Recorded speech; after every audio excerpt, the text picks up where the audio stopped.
सूरत पांडेसरा इलाके की घटना। 3 लड़कियों से छेड़छाड़ करने वाला पकड़ा गया पांडेसरा। पुलिस ने विजय भगवान भाई इंगले को पकड़ लिया। बिल्डिंग में रहने वाली 3 लड़कियों के साथ छेड़छाड़ किया था।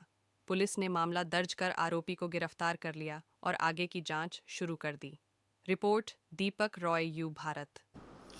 ગઈ તારીખ 9/5/2024ના રોજ પાંડેસરા પોલીસ સ્ટેશન ખાતે એક ફરિયાદી બહેને પોતાની 8 વર્ષની દીકરી તથા તેમના બિલ્ડિંગમાં રહેતા અન્ય સાહેદોની બીજી 2 7 વર્ષની અને 6 વર્ષની દીકરીઓ, કુલ ટોટલ 3 દીકરીઓને શારીરિક અડપલા કરી અને વિજય ઇંગોળે કરીને નામનો એક ઈસમ છે એ ભાગી ગયો છે એવી ફરિયાદ આપતા ગુનો બાળ અત્યાચારનો હોય અને પાંડેસરાના પોલીસ ઇન્સ્પેક્ટર શ્રીનાઓએ તાત્કાલિક આઈપીસીની વિવિધ કલમો તથા પોક્સો એક્ટ હેઠળ ગુનો નોંધી અને આરોપી મૂળ વિજય ઇંગલેનો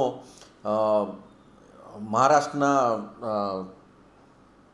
અકોલાનો વતની હોય તાત્કાલિક એક ટીમ મહારાષ્ટ્ર રવાના કરેલી અને બીજી 3-4 ટીમો જે લોકલ પાંડેસરાના વિસ્તારો છે તેમાં આરોપીની તપાસ કરવામાં આવેલી. દરમિયાન પોકો હરેશભાઈ નાઓની ચોક્કસ બાતમીના આધારે આ વિજય ઇંગોળેની ધરપકડ કરવામાં આવેલી અને મુદત અંદર નામદાર કોર્ટમાં મોકલી આપવામાં આવેલ અને હાલ એ જ્યુડિશિયલ કસ્ટડીમાં છે. આ વિજય ઇંગોળે છે એ ઉંમર વર્ષ 50નો છે અને એ વોચમેન તરીકે કામ કરતો હતો. આનંદો હોમ્સ ડુંડી ગામ ખાતે એમના 2 દીકરા રહે છે, ત્યાં એ જમવા માટે જતો હતો અને એ દરમિયાન આનંદો હોમ્સના પાર્કિંગમાં એણે આ કાંડ કરેલું છે.